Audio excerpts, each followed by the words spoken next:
మా అక్కగారైన sister Mary gold గారు దేవుని వాక్యం అందించబోతూ ఉన్నారు.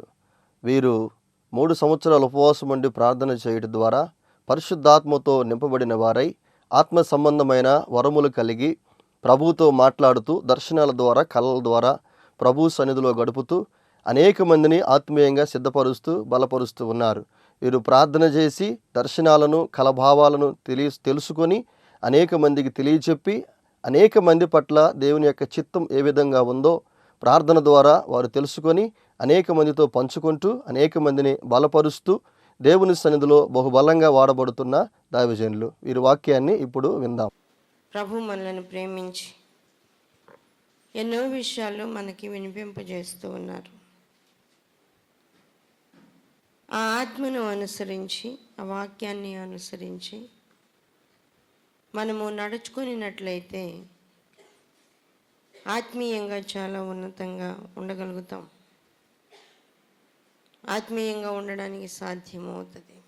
ఆత్మీయంగా అసలు ఎందుకు ఉండాలి? ఆత్మను ఎందుకు అనుసరించాలి?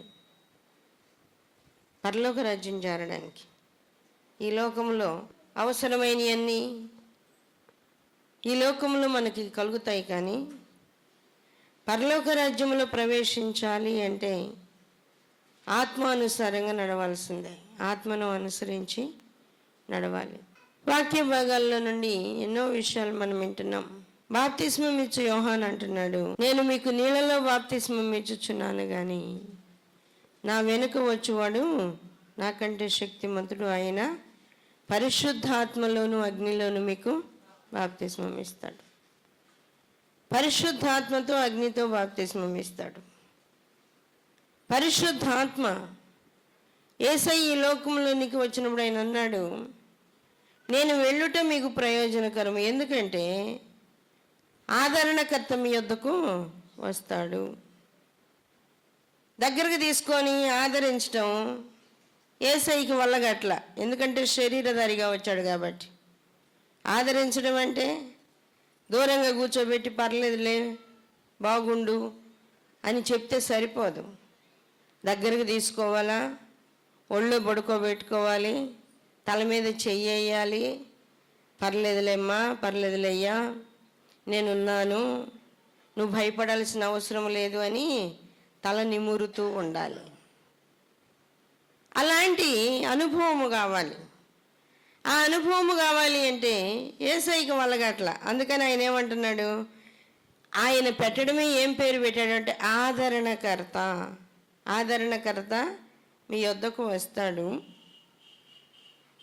ఆ ఆదరణకర్త అయిన ఆత్మ, సత్యస్వరూపి అయిన ఆత్మ వచ్చినప్పుడు మిమ్మల్ని సర్వసత్యములోనికి నడిపిస్తాడు. సత్యస్వరూపి అయిన ఆత్మ సర్వసత్యంలోకి నడిపించాలి.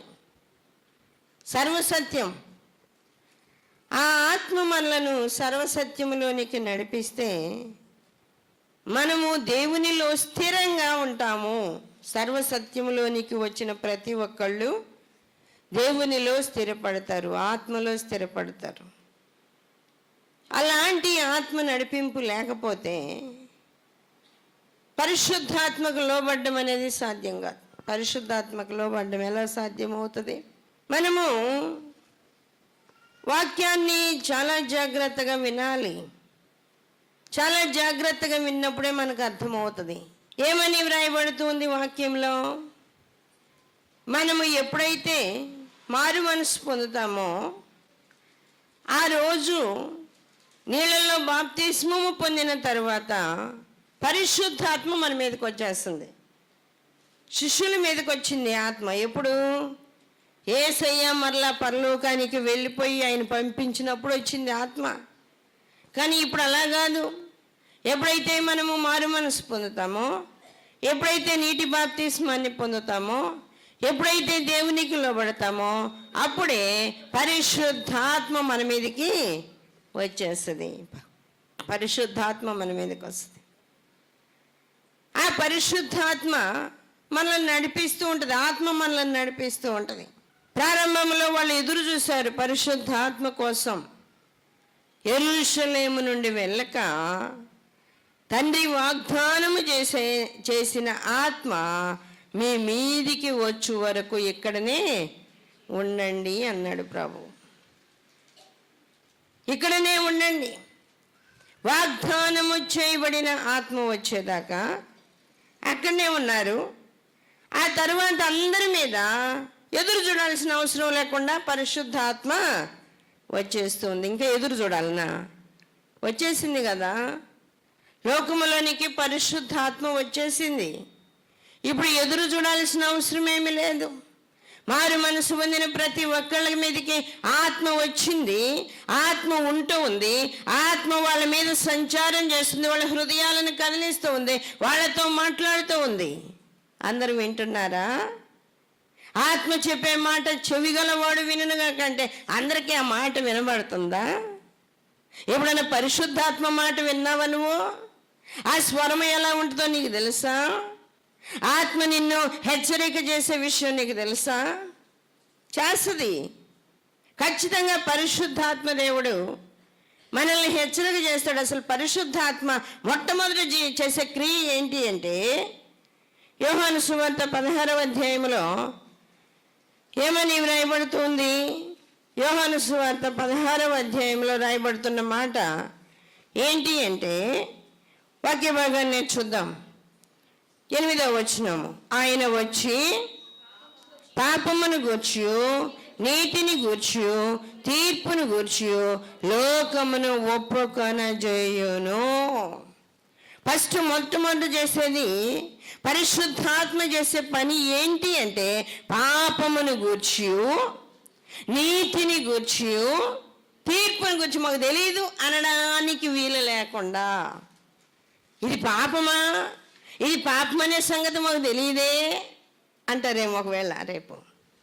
ఇది పాపమా, ఇది పాపమని నాకు తెలియదే, అది పాపమని తెలిస్తే నేను చేసేవాడిని కాదే, ఇది పాపమని తెలిస్తే నేను చేసేదాన్ని కాదే అని అంటారేమోనని పాపమును గూర్చి ముందైనా ఒప్పింపజేస్తాడు.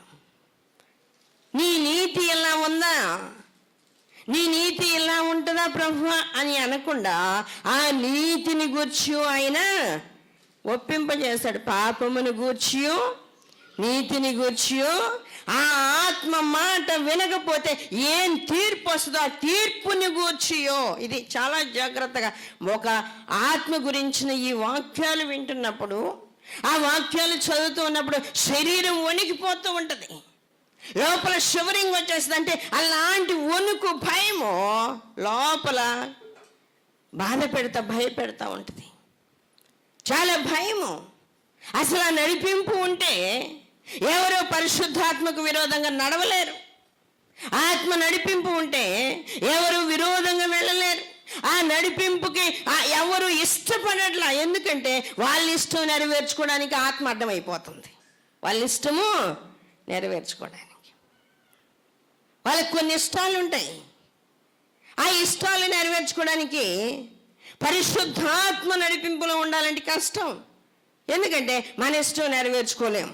ఆత్మ గద్దింపునకు లోబడితే, ఆత్మ మాట మనం వినగలిగితే, ఆత్మానుసారంగా నడవగలిగితే మన ఇష్టము నెరవేరడం అనేది సాధ్యం కాదు. వాక్య భాగాల్లో మనం చూస్తున్నాం. అపోస్తల కార్యాల 5వ అధ్యాయంలో అననీయ సప్పీరాలందరూ కూడా, వాళ్ళిద్దరూ కూడా ఏకీభవించి పరిశుద్ధాత్మను మోసపుచ్చాలని ప్రయత్నం చేశారంట. పరిశుద్ధాత్మ మోసపోయిద్దా? మనుషులు మోసపోయేది మనుషులు. పరిశుద్ధాత్మ మోసపోవడం అనేది ఉండదు.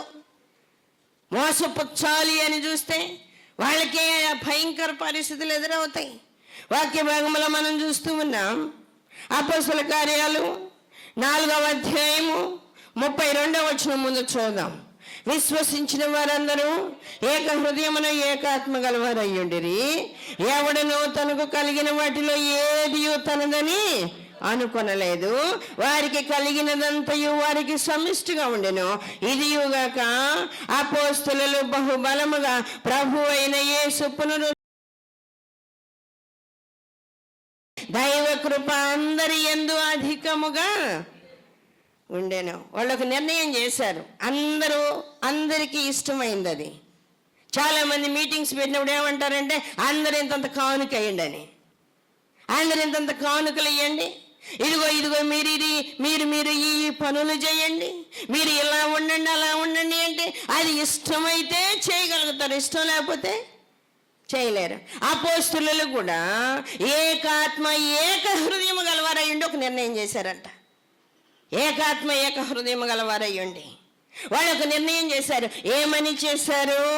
మనం అందరము కలిగి ఉన్నది ఒక చోట వేసేసి అది ఎవరికి ఎక్కడగా ఉందో వాళ్ళు పంచుకుందాం. ఒకళ్ళు ఎక్కువ కాదు, ఒకళ్ళు తక్కువ కాదు. ఇజ్రాయెల్ దేశంలో కిబూట్స్ అని ఉంటాయి. అక్కడ వాళ్ళు ఎవరు ఎలా సంపాదించినా ఒక చోట జమ అయిపోద్ది. ఎవరు ఎలా సంపాదించినా, పొలం పని చేసేవాళ్ళు చేయొచ్చు, ఉద్యోగాలు చేసేవాళ్ళు చేయొచ్చు, డాక్టర్ జాబ్ చేయొచ్చు, ఇంజనీర్ జాబ్ చేస్తూ ఉండొచ్చు. ఎవరు ఎలా సంపాదించినా, ఆఫీసర్స్ అయినా పని చేసే వాళ్ళైనా ఎవరైనా అందరూ సంపాదించింది ఒక చోట జమ చేసి ఎవరికి ఏ ఎక్కర ఉందో ఆ ఎక్కర తీర్చుకుంటారు. ఈరోజు కూడా జరుగుతుంది. కిబూట్స్ అంటే మనం వినే ఉంటాం ఇజ్రాయెల్ దేశంలో. అక్కడ అన్ని పశువుల పరిశ్రమలు, పొలాలు, పంటలు. అక్కడ ఉండే వాళ్ళందరూ సొంత డబ్బు అనేది సొంతగా ఉంచుకోవడం అనేది ఉండదు వాళ్ళకి. ఏ రూపాయి వచ్చినా అందరిది, అది అందరిది. చిన్న పని చేసేవాడిని తృణీకరించడానికి లేదు, పెద్ద పని చేసేవాడిని గొప్ప అనడానికి కూడా అవకాశం లేదు. అందరూ కలిసి పని చేస్తారు. అందరూ వచ్చిందంతా కూడా సమిష్టిగా ఒక చోట వేసి పంచుకుంటారు. అంటే అక్కడ ఉన్న వాళ్ళకి ఒకళ్ళు మెయింటైన్ చేస్తారు, వాళ్ళు న్యాయంగా చేస్తారన్నమాట. అన్నిటినీ ఎవరికి ఏ అవసరం ఉంది, ఏం తీర్చాలి అని ఇలాంటి నిర్ణయమే ఆ రోజుల్లో చేశారు. పేతురు, యోహానులు వీళ్ళు ఇలాంటి నిర్ణయాలు చేసి ఏకాత్మ ఏక హృదయం గలవారయ్యుండి పరిశుద్ధాత్మతో నింపబడిన వారయ్యుండి నిర్ణయం చేశారు. అయితే అననీయ సప్పీరాలు ఏం చేశారు? ఆత్మని తృణీకరించారు. ఆత్మని మోసపుచ్చాలనుకున్నారు. వాస్తవంగా వెళ్ళి అననీయ సప్పీరాలు వెళ్ళి పేతురుతోటి, యోహానుతోటి, వాళ్ళతోటి వెళ్ళి చెప్పవచ్చు, అయ్యా ఇదిగో మాకున్న ధనం ఇదే, మాకున్న పొలం ఇదే, దీన్ని నమ్మితే ఈ డబ్బు ఇంతే వస్తుంది, ఇది మొత్తం మీకు ఇస్తే మాకు ఎట్లా అనే ఆలోచన వస్తుందంటే అప్పుడు పేతురు చెప్పేవాడేమో, ఇలాంటి ఆలోచన వచ్చినప్పుడు మీ డబ్బు మీ కాడ ఉంచుకోండిలే, పర్లేదులే అంటే ఇబ్బంది లేకుండా ఉండేది. మీ డబ్బు మీ దగ్గర ఉంచుకోండి, ఏ ఇబ్బంది లేదులే, మీరు అలాంటి బాధపడాల్సిన అవసరం లేదని చెప్తే బాగుండేది. కానీ వాళ్ళు అలా చేయలా. అమ్మిన తర్వాత దాని వేలలో కొంత దాచుకున్నారు. అది కావాలా, ఇది కావాలన్నమాట. డబ్బుకు డబ్బు కావాలా, మళ్ళీ సమాజంలో, సంఘంలో పేరు కావాలా. ఏడ నుంచి వస్తాయి? యథార్థంగా లేకపోతే పేరు ఎక్కడి నుంచి వస్తుంది? యథార్థంగా లేకపోతే గొప్పతనం ఎక్కడి నుంచి వస్తుంది? ఆలోచన చేయాలి. వాక్య భాగాల్లో మనం వింటూ ఉన్నప్పుడు అననీయ సప్పీరాలు ఆ అమ్మిన దానిలో కొంత వేళ దాచుకొని కొంత తీసుకొని వచ్చి అపోస్తలుల పాదాల దగ్గర పెడితే ఆత్మ మాట్లాడుతుంది, ఆత్మ తెలియజేస్తే. ఆ విషయం చాలామందికి తెలియదు. ఆత్మ మాట్లాడుతుందని గ్రహించాలి. ఆత్మ పరిశుద్ధాత్మ అన్నిటిని తెలియజేస్తుందని మనం గ్రహించాలి. ఆత్మ మనకు నేర్పిస్తుంది, నడిపిస్తుంది అనేది మనం గ్రహించాలి. పేతురు, యోహానులు కూర్చొని ఉన్నప్పుడు పరిశుద్ధాత్మ వాళ్ళకి చెప్తుంది, ఈ అననీయ సప్పీరాలు మోసం చేసి పరిశుద్ధాత్మను మోసపుచ్చడానికి కొంత దాచుకొని కొంత తెస్తున్నారు అని చెప్పింది ఆత్మ. చెప్పగానే అననీయ రాగానే పేతురు అడిగాడు, ఇంతకీ అమ్మారా? పొలాన్ని ఇంతకే అమ్మారా అనగానే ఇంతకే అమ్మాము అన్నాడు ఆయన. ఇంతకే అమ్మాము. ఇప్పుడు 5వ అధ్యాయంలో మనం చదువుకుందాం. అపోస్తలుల కార్యాలు 5వ అధ్యాయము 3వ వచనం. అప్పుడు పేతురు, అననీయ, నీ భూమి వెలలో కొంత దాచుకొని పరిశుద్ధాత్మను మోసపుచ్చుటకు సాతాను ఎందుకు నీ హృదయమును ప్రేరేపించును. ఎలాంటి పరిశుద్ధాత్మను మోసపుచ్చే ప్రేరేపణ ఎంతో మందిలో ఉంది. అది మీకు తెలుస్తుందో లేదో నాకు తెలియదు, కానీ గ్రహిస్తున్నారో లేదో నాకు తెలియదు, కానీ చాలా మందిని ఇలాంటి మనసు వెంటాడుతుంది. దేవుడు చూస్తాడా? దేవునికి తెలుసా?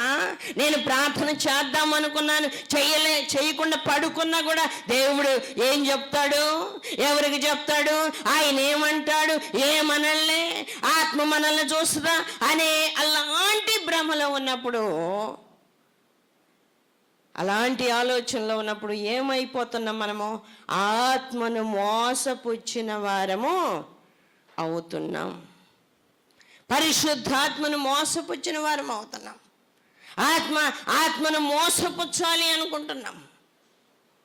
ఏదైనా చేసినప్పుడు, ఏదైనా ఆత్మకు విరోధంగా నడిచినప్పుడు, ఏదైనా నీ హృదయంలో, నీ గృహంలో ఏదైనా సరే, పిల్లలు చేసే తప్పులు కొంతమంది దాచిపెడతారు పాపం. కొన్ని విషయాలు దాచిపెడతారు. బైబిల్ చదవలేదనే విషయం దాచిపెడతారు. ప్రార్థన చేయడం లేదనే విషయం దాచిపెడతారు. ఆత్మకు తెలియదా? పరిశుద్ధాత్మకు తెలియడం లేదా? ఆ విషయం ఆత్మకు తెలుసు. ప్రభు అన్నిటినీ పరిశీలనగా చూస్తున్నాడు. పేతురు అడుగుతున్నాడు, ఇంతకే అమ్మారా? ఇంతకే అమ్మేమనగానే ఇంకా ఒకవేళ పేతురు, ఆ పెట్టెలో దాచిపెట్టిన ధనమా, ఇక్కడికి వచ్చేసే నీ ఆత్మతో నింపబడిన వాడే చెబితే వచ్చి ఎదురుగా సాక్ష్యం చెప్పేది ఒకవేళ ఆ ధనం కూడా. కానీ చెప్పలే ఆయన. చూస్తున్నాడు. వెంటనే పడి ప్రాణం విడిచాడు. ఆ తర్వాత ఆయన భార్య వచ్చింది, సప్పీరా వచ్చింది. ఆమెను కూడా అడిగాడు, ఇంతకే అమ్మారమ్మా? ఇంతకే అమ్మారా? అవునయ్యా, ఇంతకే. ఏం తెలియటంలా ఆమెకు పాపం. ఆమెకు తెలియటంలా. మా ఆయన ఏం చెప్పాడు నాకు తెలియదే. ఇంతే ఆయన చెప్పాడా? కాకపోతే ఇద్దరం మాట్లాడుకున్నాం కాబట్టి అదే మాట మీద ఉండాలి మేము. ఇదే మాట్లాడుకున్నాం మేము. భార్యాభర్తలముగా గదిలో కూర్చొని మాట్లాడుకుంది ఈ విషయాలు కాబట్టి ఇద్దరము ఏది ఏమైనా సరే ఇదే చెప్పాలనుకున్నాం కాబట్టి ఆయన అదే చెప్పుంటాడు. కాబట్టి నేను కూడా అదే చెప్పాలా? అక్కడేమో అననీయ విషయంలో అననీయ మాట్లాడిన మాటను గురించి పేతురు అంటున్నాడు, పరిశుద్ధాత్మను మోసపుచ్చడానికి సాతాను మీ హృదయమును ఎందుకు ప్రేరేపించింది? సాతాను నీ హృదయాన్ని ఎందుకు ప్రేరేపించింది? పరిశుద్ధాత్మను మోసపుచ్చడానికి. ఆమెతోటి అంటున్నాడు పేతురు. వాక్య భాగాన్ని మనం చూస్తూ ఉంటే 9వ వచనం, అందుకు పేతురు, ప్రభు యొక్క ఆత్మను శోధించుటకు మీరెందుకు ఏకీభవించితరే? దేనికి ఏకీభవించాలి? మంచి విషయాలకు ఏకీభవించాలి, ఆత్మానుసారమైన విషయాలకు ఏకీభవించాలి, ప్రార్థనకు సంబంధించిన విషయాలకు ఏకీభవించాలి, మంచి విషయాలకు ఏకీభవించాలి. కానీ ఆత్మను శోధించడానికో, ఆత్మను మోసపుచ్చడానికో, ఆత్మను దుఃఖపరచడానికో, ఆత్మను వేధించడానికో, ఆత్మను ఆర్పుకోవడానికో కాదు. ఆత్మ ఆరిపోతే తర్వాత ఏముంది ప్రయోజనం? అన్నయ్యలో ఆత్మ ఆరిపోయింది, సపీరాలో ఆత్మ ఆరిపోయింది, ఆ తర్వాత ఏముంది వెలిగించుకోవడానికి? దేవుని సన్నిధిలో మనం ఆలోచించాలి. నువ్వు ఏకీభవిస్తుంది దేనితో? ఏ విషయాల్లో ఏకీభవిస్తున్నావు? ప్రభు అంటూ ఉన్నాడు, దొంగను చూచినప్పుడు వానితో ఏకీభవించదు, వ్యభిచారులతో నీవు సాంగత్యము చేస్తావు. తెలియదు అనుకుంటావు, వాళ్ళకేం తెలుసు, ఆడు కూర్చుంటారు పాస్టర్లో. ఆత్మకు తెలియదా? దైవజనులకు తెలియాలనా?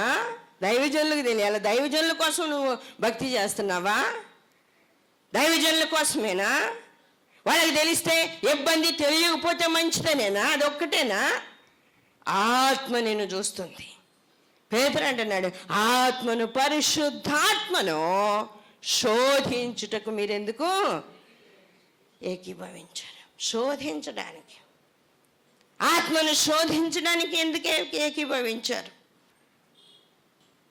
దొంగను చూచినప్పుడు వానితో ఏకీభవించి, వ్యభిచారులతో సాంగత్యం చేస్తూ, అన్ని ఇలాంటి పనులు నువ్వు చేస్తూ ఉన్నప్పుడు, ఆత్మకు విరోధంగా నీవు నడుస్తూ ఉన్నప్పుడు ఆత్మను నీవు శోధించినట్టు కాదా? అది నీకు అర్థమవుతుందా? ఆత్మను శోధించినట్టే. దేవునికి విరోధంగా నడవడం అంటే ఆత్మను శోధించినట్టే. ఆలోచన చేయాలి. మోసపుచ్చాలని ప్రయత్నించకూడదు. ఆత్మ మోసపోదు.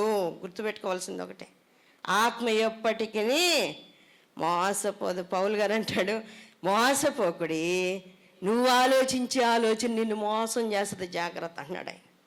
నువ్వు ఆలోచన చేసే ఆలోచన నిన్ను మోసం చేస్తుంది, దేవుణ్ణి కాదు. మోసపోకుడి, దేవుడు వెక్కిరించబడు. మనుష్యుడు ఏమి విత్తుతాడు అదే పంట కోస్తాడు. మనుష్యుడు ఏమి విత్తితే అదే కోస్తాడు.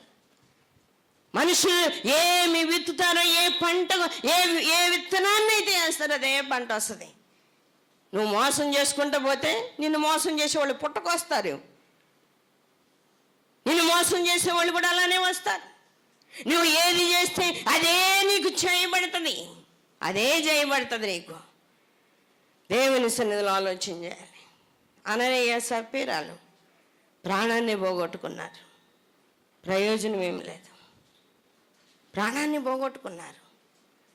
అననీయ చనిపోయాడు, సప్పీరా కూడా చనిపోయింది. పేతురు అంటూ ఉన్నాడు 9వ వచనంలోనే మనం చూస్తే, ఇదిగో నీ పెనిమిటిని పాతిపెట్టిన వారి పాదములు వాకిటిన ఎన్న వారు నిన్నును మోసుకొని పోవుదురని ఆమెతో చెప్పారు. ఇంకేముంది చెప్పండి? వారు నిన్నును మోసుకొని పోతారు, వాళ్ళు నిన్ను మోసుకొని వెళ్ళిపోతారు. ఆత్మ మనల్ని నడిపించేటప్పుడు ఆత్మానుసారంగా మనం నడవకపోతే, పరిశుద్ధాత్మకు విరోధంగా నడిస్తే చాలా డేంజర్ అది. మనుష్య కుమారునికి విరోధముగా మాట్లాడువానికి పాప క్షమాపణ కలదు, కానీ పరిశుద్ధాత్మకు విరోధముగా మాట్లాడువానికి ఈ యుగమందైనను రాబో యుగమందైనను పాప క్షమాపణ లేదు. మత్తయి సువార్త 12వ అధ్యాయంలో 12:31, కాబట్టి నేను మీతో చెప్పున్నదేమనగా మనుషులు చేయు ప్రతి పాపమును దూషణయు వారికి క్షమించబడును, కానీ ఆత్మ విషయమైన దూషణకు పాప క్షమాపణ లేదు. ఆత్మ మనల్ని నడిపించినప్పుడు ఆత్మకు అనుకూలంగా మనం నడవాలి, ఆత్మానుసారంగా నడవాలి. ఆత్మానుసారంగా నడిచినప్పుడు శరీర ఇచ్ఛలు నెరవేరవు. శరీర ఇచ్ఛలు శరీరానికి ఎన్ని కోరికలు ఉంటాయో, ఈ మట్టిలో కలిసిపోయే శరీరానికి, ఇది మట్టిలోనే కలిసేది. ఏమి దీనికి ఏమైనా బంగారు మంచం చేపించి ప్రభు తీసుకుపోయాడు బండేయుడు, ఇది ఆడికి పోవాలి? ఈ మన్నైన ఈ దేహము మునుపటి వల్ల మళ్ళీ భూమికి చేరిపోయి మట్టి అయిపోద్ది. మళ్ళీ ఒకవేళ కొంతకాలం తర్వాత తవ్వి తీస్తే మన షేప్ ఇలానే కనబడదు. ఏముంటుంది ఆడ? మట్టి. మన్నైనది మరలా భూమికి చేరి మట్టి అయిపోతుంది. ఆత్మ దాన్ని దయచేసిన దేవుని యొద్దకు చేరుతుంది. దానిని దయచేసింది ఎవరు? దేవుడే. దాన్ని దయచేసింది దేవుడే. నువ్వు అనొచ్చు, ఆదాము హవ్వలకైతే దేవుడు నాసికారంధ్రములలో జీవవాయువుని ఊదాడు కాబట్టి వాళ్ళు జీవాత్మ అయ్యారు. వాళ్ళకు ఊదింది దేవుని ఆత్మ కాబట్టి వాళ్ళకి అడిగి పోవాలి, దేవునికి అడిగి పోవాలి ఆ ఆత్మ. కానీ నన్ను నాలో ఊదింది ఆయన కాదు. నా తల్లి కడుపులో నేను తయారు చేయబడ్డానంటే, నువ్వు బతుకున్నావు అంటే ఏ ఆత్మ ద్వారా బతుకున్నావు? దేవుడు నీ కడుపులో తల్లి గర్భములో నీవు రూపించబడిన తరువాత ఆయన నీలో ఊపిరి ఊదుతాడు. నీకు తెలియదు ఆ సంగతి, నీ తల్లికి కూడా తెలియదు ఆ సంగతి. నిన్ను కనడం వరకే తెలిసింది, కానీ లోపల ఏం జరిగిందో నీ తల్లికి కూడా తెలియదు. లోపల ఆ క్రియ ఎలా ఉంటుందో కూడా తెలియదు, అర్థం కావడం లేదు. దేవుని యొక్క సన్నిధిలో ఆత్మకు అనుకూలంగా నడిచినప్పుడు, ఆత్మానుసారంగా నడిస్తే, ఆత్మను మోసపుచ్చాలంటే భయం. ఆత్మకు అనుకూలంగా నడుస్తూ ఉంటే ఆత్మను శోధించాలి అంటే భయం. ఆత్మను శోధించాలంటే భయం. దేవుని సన్నిధిలో మనం ఆలోచన చేయాలి. ఆత్మ మనకి అన్నిటినీ ఒప్పింపజేస్తుంది. మనతో నడుస్తూ ఉంటుంది, మనల్ని నడిపిస్తూ ఉంటుంది, మనతో మాట్లాడుతూ ఉంటుంది, ప్రేరేపణ ఇస్తూ ఉంటుంది, ఆత్మ మనలను హెచ్చరిక చేస్తూ ఉంటుంది. మనం పోయి ప్రార్థన చేయడం నాకు రావటం లేదని ఆత్మకు ఆనుకున్నాం అనుకోండి, సరేలే అని చెప్పి ఆత్మ ఏం చేస్తుంది, మన పక్షంగా మన కొరకు విజ్ఞాపన చేస్తుంది. ఆనుకుంటే మనం పోయి ఆత్మకి ఆనుకుంటే, జరుగు నువ్వు చేసుకొని ప్రార్థన నువ్వు అందావు, ఏం చేస్తుంది, బలహీనంగా ఉంది నాకు బిడ్డ, నా కుమారుడు చాలా బలహీనంగా ఉన్నాడని ఆత్మ మన పక్షంగా విజ్ఞాపన చేస్తుంది. మన పక్షంగా విజ్ఞాపన చేస్తుంది. ఆత్మ ఏం చెప్తే అది వినగలిగితే ఆత్మ మనలను చక్కగా నడిపిస్తుంది, దేవునికి ఇష్టకరంగా జీవించడం నేర్పిస్తుంది. ఆ విధంగా మనం కొనసాగినప్పుడు పరలోక రాజ్యము ఖచ్చితంగా మనము స్వతంత్రించుకుంటాము అని నేను తెలియజేస్తూ ముగిస్తున్నాను. దేవుడి మాటలు దీవించినగా ప్రార్థన చేసుకుందాం. చేయండి, అందరు ప్రార్థన చేయండి. అవును ప్రభా, మీ ఆత్మకు అనుకూలంగా నడవడం నేర్పించు. ఆత్మ ఏం చెప్తుందో అది ముందు గ్రహించుకోవడానికి శక్తిని ప్రభు అని ప్రభు సన్నిధిలో ప్రార్థన చేద్దాం. కృప కలిగిన దేవా, సర్వాధికారి అయిన తండ్రి, మహోన్నతుడా, పరిశుద్ధుడా, పరిశుద్ధుడా, పరిశుద్ధుడా, పరిశుద్ధుడా, మీ పరిశుద్ధ పాదాలకు వందనాలు, స్తోత్రాలు. ఆత్మానుసారంగా నడుచుకోవడం నేర్పించండి నాయన. ఆత్మ ఏది చెప్తే అది వినడానికి కృప దయచేయండి నాయన. అన్ని విషయాల్లో పరీక్షించుకుంటూ జాగ్రత్తగా ఉండడానికి కృప దయచేయండి. అవును ప్రభా, మీ ఆత్మ వచ్చినప్పుడు, సత్యస్వరూపి అయిన ఆత్మ వచ్చినప్పుడు సర్వసత్యంలోనికి నడిపిస్తుందని మీరు చెప్పిన మాటను బట్టి స్తోత్రాలు. అవును ప్రభా, ఆత్మని నాయన అన్ని విధాలుగా మమ్మలను సెట్ చేయడానికి, సిద్ధపరచడానికి మీరు పంపినందుకు స్తోత్రాలు. ఆదరించడానికి, ధైర్యపరచడానికి, మాట్లాడడానికి, ఎత్తుకొని పోవడానికి నాయన, త్రిప్పడానికి, చూపించడానికి, అన్ని విషయాలుగా నాయన మమ్మలను మలచడానికి మీరు చూపిన కృపను బట్టి స్తోత్రాలు. ఆత్మ కలిగిన వారమై అబ్బా తండ్రి అని మొరపెట్టుకోవడానికి ప్రతి బిడ్డ కృప దయచేయండి.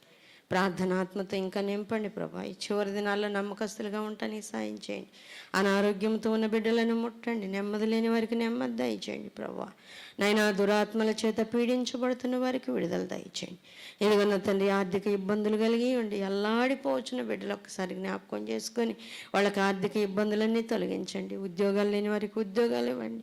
ఇదిగోనైనా జాబ్స్కి కొరకు నైనా చాలామంది ప్రిపేర్ అవుతున్నారు, బిడ్డలకు సహాయం చేయండి. నైనా ఎగ్జామ్స్ రాయడానికి సిద్ధపడుతున్న బిడ్డలకు కూడా కృప దయచేయండి. నాయన మంచి మార్కులు తెచ్చుకునే విధంగా ఆశీర్వదించండి. ప్రతి బిడ్డకు నైనా వాళ్ళ యొక్క అక్కర్లు ఎరిగిన దేవుడవు నీవే. అక్కర్లని మీరే తీర్చి మీ నామానికి మహిమ వచ్చేటట్లుగా మీ బిడ్డలను నిలబెట్టమని, నడిపించమని, బలపరచమని మీకు అప్పగించుకుంటూ యేసయ్య అతి పరిశుద్ధ నామములు అడుగుచున్నాము తండ్రి, ఆమేన్.